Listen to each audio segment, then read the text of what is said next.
வணக்கம். இன்னைக்கு நம்ம ஒரு தமிழ் வகுப்பு பார்க்க போறோம். இந்த தமிழ் வகுப்பு அப்படிங்கிறது 3ஆம் பருவத்திற்குரியது. அந்த 3ஆம் பருவத்திற்குரிய ஒரு பாடத்துல கண்ணப்ப நாயனார் புராணம் அப்படின்ற ஒரு புராணம் இருக்கு. இது எதுல இருக்கு அப்படின்னா பெரிய புராணத்துல இருக்குது. பெரிய புராணத்துல ஒரு அழகான ஒரு கதை பகுதி தான் கண்ணப்ப நாயனார் புராணம். எப்பயுமே நமக்கு மேல ஒரு சக்தி இருக்கு அப்படின்னு சொல்லிட்டு எல்லாருமே நம்புறோம். அந்த சக்திக்கு நம்ம விதவிதமா பேர் வச்சிருக்கிறோம். என்ன அப்படின்னா, இப்ப எப்படி மனுஷங்க அப்படிங்கிறது ஒரு காமனான ஒரு பேரோ, அந்த மாதிரிதான் பரம்பொருள் அப்படிங்கிறது ஒரு காமனான பேரு.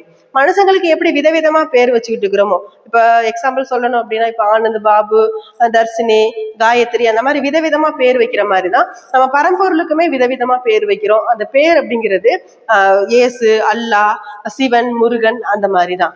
ஸோ பரம்பொருள் ஒண்ணுதான், பேர்கள் மட்டும்தான் வேற. அந்த பரம்பொருள்ல இந்த கண்ணப்ப நாயனார் புராணத்துல யாரை பத்தி சொல்றாங்க அப்படின்னா, சிவனை பத்தி சொல்றாங்க. இந்த சிவன் அப்படிங்கிறவரு இந்த உலகத்தையே காக்கக்கூடியவர். இந்த உலகம் எல்லாமே அவரது காலடிக்கு கீழே தான் அப்படின்னு சொல்லிட்டு இறை நம்பிக்கை உள்ளவங்க நம்பிக்கிட்டு இருக்கிறாங்க.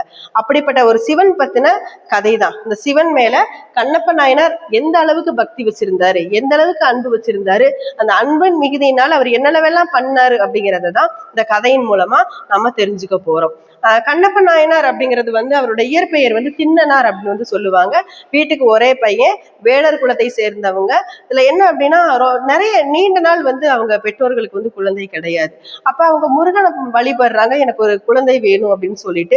அப்படி நீண்ட நாள் வரத்தினால பிறந்தவர் தான் கண்ணப்ப நாயனார். இவர் பிறக்கும் போதே அவரோட உடல் தின்னன் இருந்ததுனால இவரை தின்னனார் அப்படின்னு சொல்லுவாங்க. தின்னனார் ரொம்ப நல்ல விதமா வளர்றாரு. அவருக்கு 16 வயசு ஆகுது. அப்படிங்கும் போது அவங்க அப்பா அந்த வேடர் குல தலைவன் அப்படிங்கிற பொறுப்புல இருந்து விலக நினைக்கிறாரு. அந்த தலைவர் பதவி யாருக்கு போகுது அப்படின்னா தின்னனாருக்கு போகுது. ரொம்ப மகிழ்ச்சி. காட்டுக்குள்ள வேட்டையாட போகணும் அன்றைய இரவு. அந்த நேரத்துல எல்லாரும் போறாங்க. காட்டுக்குள்ள போகும்போது அந்த இளைஞர்கள் கூட்டமே ஆரவாரத்தோட ஒரு காட்டுக்குள்ள போறாங்க. விசில் அடிச்சுட்டு, தாளம் தட்டிட்டு, சத்தம் போட்டுட்டு அந்த மாதிரி வேட்டையாடுறதுக்காக போகும்போது காட்டுல இருக்கக்கூடிய அத்தனை விலங்குகளுமே காட்டை விட்டு வெளியேறி வருது. அப்ப வெளியேறி வரும்போது இவங்க விலங்குகளை வேட்டையாடுறாங்க. அந்த வேட்டையாடுறதுல சிங்கம், புலி, கரடி எல்லாமே செத்து வீழுது. அதுல ஒரு பன்றியும் காட்டு பன்றியும் மாட்டிக்குது. அப்போ வளையல போட்டு கட்டுறாங்க. அப்ப கொஞ்ச நேரம் கழிச்சு பார்த்தாங்க அப்படின்னா அந்த காட்டு பன்றி வலைய விட்டு வெளியேறி போகுது, தப்பிச்சு பொழைச்சுன்னு ஓடுது. அப்ப ஓடும்போது எல்லாரும் அந்த காட்டு பன்றியை துரத்திக்கிட்டு போறாங்க.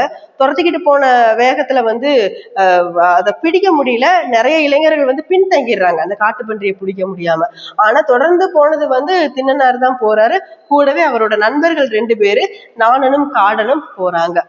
போய்கிட்டு இருக்க நேரத்துல அவங்க எந்த இடத்த அடையிறாங்க அப்படின்னா, அங்க இருக்கக்கூடிய காலத்தி மலையை அடையிறாங்க. கீழே பொன்முகலி ஆறு ஓடிக்கிட்டு இருக்கு. அந்த இடத்த அடைஞ்சதையுமே தின்னனாருக்குள்ள ஏதோ ஒரு பரவச நிலை உண்டாகுது. ரொம்ப அதீதமான ஒரு மகிழ்ச்சியாகவும் ஒரு பேரின்ப பேற்றை அடைந்தவராகவும் அவர் தனக்குள்ள அவர் ஃபீல் பண்றாரு. அப்ப கேட்கிறாரு, இந்த இடம் எந்த இடம், ஓடி வந்ததுல தெரியல.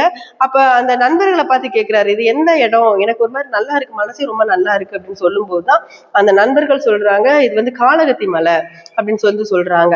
அப்ப தின்னனாருக்கு ஒரு ஆசை என்ன அப்படின்னா, அந்த மலைக்கு போவோம், அந்த மலை மேல ஏறுவோம்.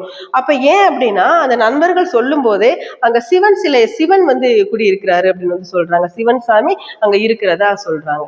அப்போ இவருக்கு ஒரு ஆர்வம், நம்ம ஏன்னா ஒரு மனசெல்லாம் ஒரு பரவச நிலையா இருக்குது, அங்க சிவன் குடியிருக்கிறதா சொல்றாங்க, கண்டிப்பா நம்ம போய் பார்த்தே ஆகணுங்கிற அந்த ஆர்வம் அவரோட மனசுக்குள்ள எழுது.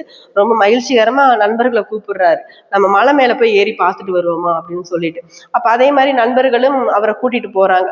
அப்ப ஒவ்வொரு படிக்கட்டா ஏறும் போதே அவர் அதாவது பேரின்ப பேற்றை அடைகிறதுக்கு எவற்றையெல்லாம் கடக்கணுமோ அத்தனையும் கடந்து போற மாதிரி அவருக்கு மனசுக்குள்ள தோணுது.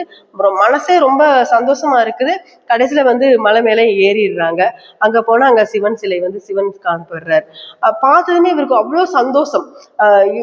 இப்படி ஒரு ஒரு ஒரு தெய்வீக தன்மையை நம்ம உணர்ந்ததே கிடையாது அப்படின்னு சொல்லிட்டு ஓடி போய் அந்த சிவன் சாமியை கட்டி அணைச்சுக்கிறாரு.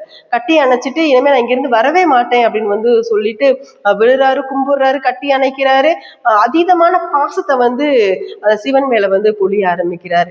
இதை பார்த்த நண்பர்களுக்கு ஒரு பக்கம் சந்தோஷம் அடைகிறதா இல்ல துக்கம் அடைகிறதான்னு தெரியவே இல்லை. ஏன்னா வீட்டுக்கு கூப்பிட்டா வரமாட்டேங்கிறாரு அப்படின்ற அந்த கவலை இருக்குது. கவலை இருக்கும்போது சரி, நம்ம வீட்டுல போயிட்டு அவங்க அம்மா கிட்டையும் மற்றவங்கள்ட்டையும் சொல்லி அவங்களெல்லாம் வர வைப்போம். சொன்ன மாதிரியே அவங்க என்ன பண்றாங்க அப்படின்னா, நானும் காடனும் வீட்டுக்கு போறாங்க.